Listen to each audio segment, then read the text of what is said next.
Hello YouTube, I'm Vince White. I'm an employment attorney, and on this channel, we answer publicly posted questions from YouTube users, getting folks the answers they need from an employment attorney. We've got a question here from YouTube user Fender Bender 4815 3 days ago, who asks two questions. It's a two-parter. Number one, what is the max retaliation and discrimination case is generally worth in court as a function of yearly compensation, 3 years of comp, and what does settlement distribution look like in New York City? Okay. So there is no max. There's no max valuation. Every case is different. So different cases have different valuations. Excuse me. I guess you're asking what is a case generally worth. So most cases that excuse me, most cases that I see will fall between in like legitimate cases, fall between a valuation of like 3 or 4 months up to 5 or 6 years of average yearly compensation is a good shorthand tool of how to think about cases. There are certainly cases that are real cases that are worth less than 3 or 4 months, believe it or not. And there are certainly cases that are worth far more than 5 or 6 years of average compensation. Right off the bat, you're going to say, but what about emotionals? Yeah, sure. This is not a real valuation. This is a shorthand tool that we use to discuss cases.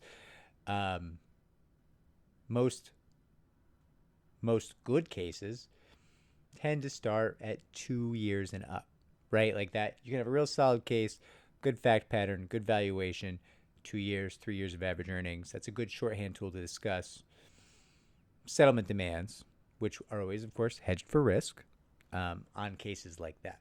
Now, let me just stress again, every case is unique. There is no average valuation because there's no average case. Every case is different. There's no case of the same jury pool, the same fact pattern, the same witnesses, the same plaintiff, the same defendant. They're always different. And all of those factors change case valuation and case risk. So, always wildly different. Now, you ask, what does settlement distribution look like? Very high. The rate of settlement is incredibly high if that's what you're asking. If you're asking what does the distribution of funds look like, that generally takes place in New York 28 days after the day that the settlement agreement is executed. If you're asking what is the distribution between your attorney and you, depends on whatever your contingent percentage is. Depends on your retainer, right? So if your contingency is 1/3 and that's all there is into your retainer, then if you get $100,000, your attorney gets 33 of those 100,000. Generally speaking, there's obviously more stuff to that. You can have attorney's fees awards. You can have other provisions to your retainer. Like there's more to that, but we're talking very generally. The second part of your question is case value really that different in public court versus arbitration, debating whether to prepare for a public filing or just doing arbitration if this mediation fails. Okay, so it depends. It depends on the arbitrator. It depends on the arbitration association. It depends on the jury pool, right? So the general theory as to why cases are worth more in court than in arbitration, there's, I guess, two general theories. One, and we'll go with the innocent theory first. There's a logic to this, and that's real. So employment attorneys are generally the people who become employment arbitrators, right? I'm an employment attorney on the plaintiff side, and I became an employment arbitrator. And I work for the American Arbitration Association as an arbitrator every now and then. And you could argue that I spent a career attaching valuations to cases. Now, I think my valuations are pretty aggressive. Like I think we push hard for our clients. But I'll tell you what, a lot of clients don't agree, straight up. And that's interesting because I'll be like, oh yeah, this case, I would go for 6 years of average earnings in this case. And a potential client would be like, why are you trying to sell me out, bro? I want 30 mil. And I would say, oh yeah, that's not a 30 mil case. That's not even close. Here's the difference.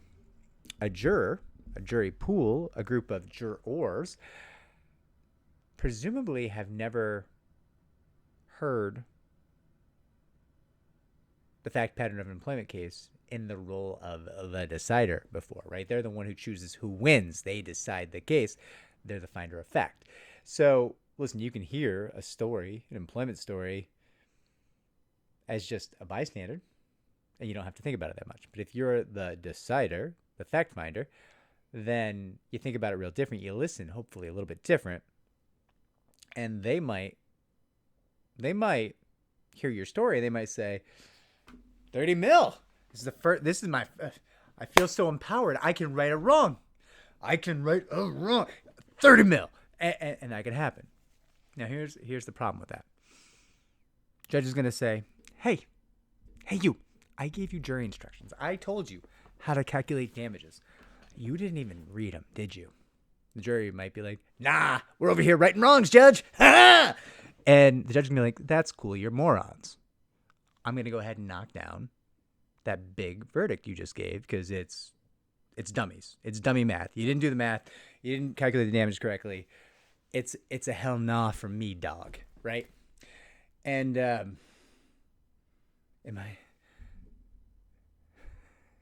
don't know if I'm quoting The Voice or Shark Tank anymore. But it's a no from the judge, right? The judge is not going to be like, oh, you want to give 30 mil on a case worth like 600? No. And then, listen, you can go appeal that if you want and be like, the jury had good reason for their verdict. Here's the thing. They didn't. They didn't. Because they're a jury, not a bunch of attorneys. So they didn't really have a legal grounding or a legal argument for their verdict. Probably. 99 times out of 100. Best case. They didn't. So, do juries give larger verdicts than arbitrators? If they find for you, often yes. Do those verdicts often survive? Kind of no. Often no. But I'll say this.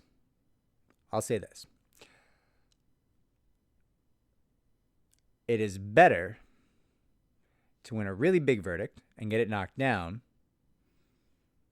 than to win a really small verdict and have it upheld.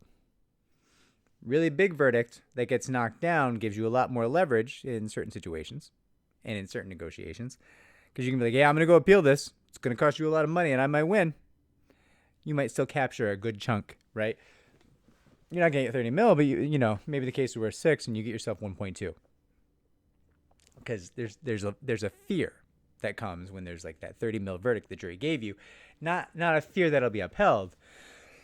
Excuse me, not really, but a fear that some of it might be upheld. That too much of it might be upheld.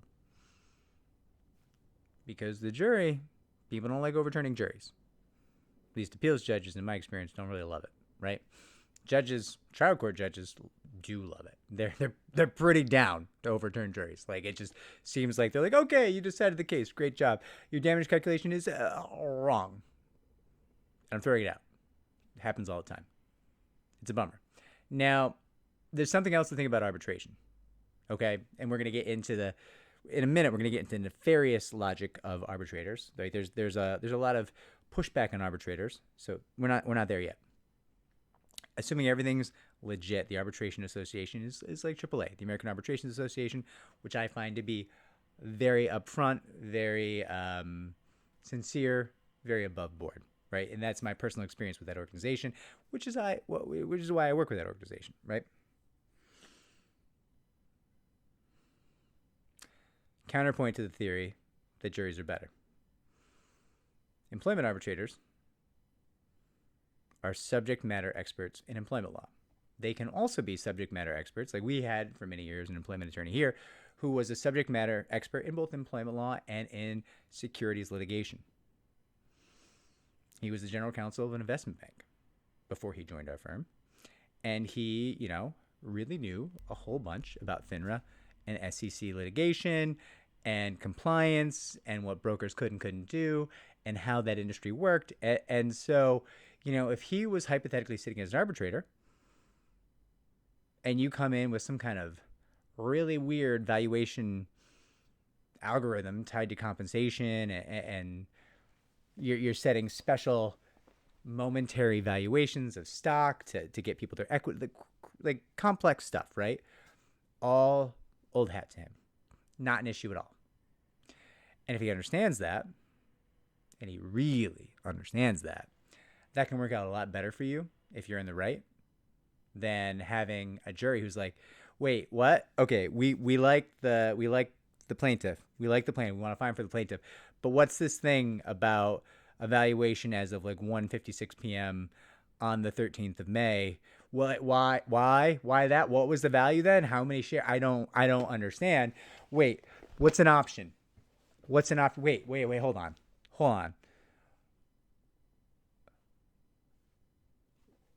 What's an ETF?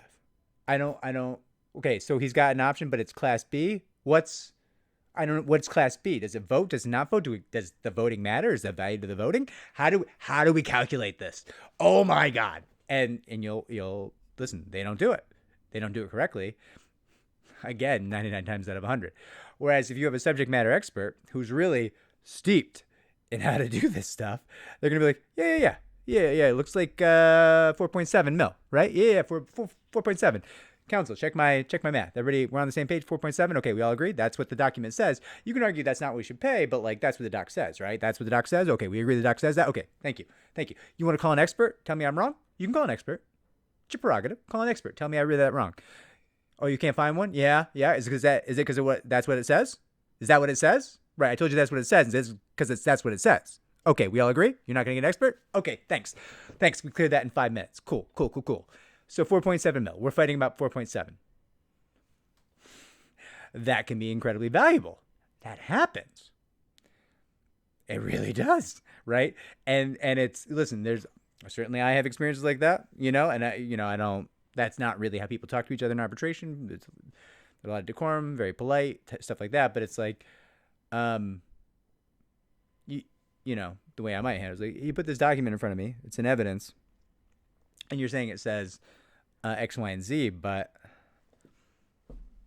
can you explain to me how do you get there? Because I've got questions. Because it does not appear, counsel, to say X, Y, and Z at all in any world. What are we talking about? And that's the thing that happens. Now, there's also a dark side of arbitration, which is often alleged and is sometimes real. Brannigan Robertson, the California-based employment attorney, kind of has a video that talks about this a little bit, although he handles it very well. I always use New York City as an example. There's a lot of allegations within New York City, which in my opinion may be true. Allegedly, that if you are a New York City employee and you're going to arbitration, all the arbitrators who handle New York City employment arbitration for New York City know that if they find against the city too often, they'll simply be dropped from the arbitrator list.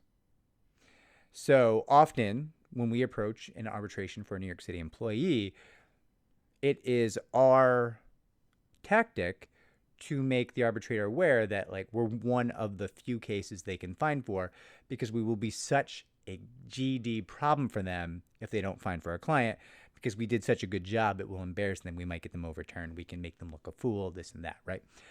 But it is my personal belief, my opinion, that an arbitrator who doesn't fine for New York City at least 6 or 7 times out of 10 will simply just disappear from the New York City employment arbitrator list.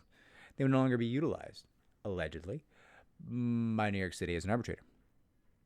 Which means the city has wrongfully stacked the deck against its employees who are going to arbitration. This is an allegation. This is an opinion.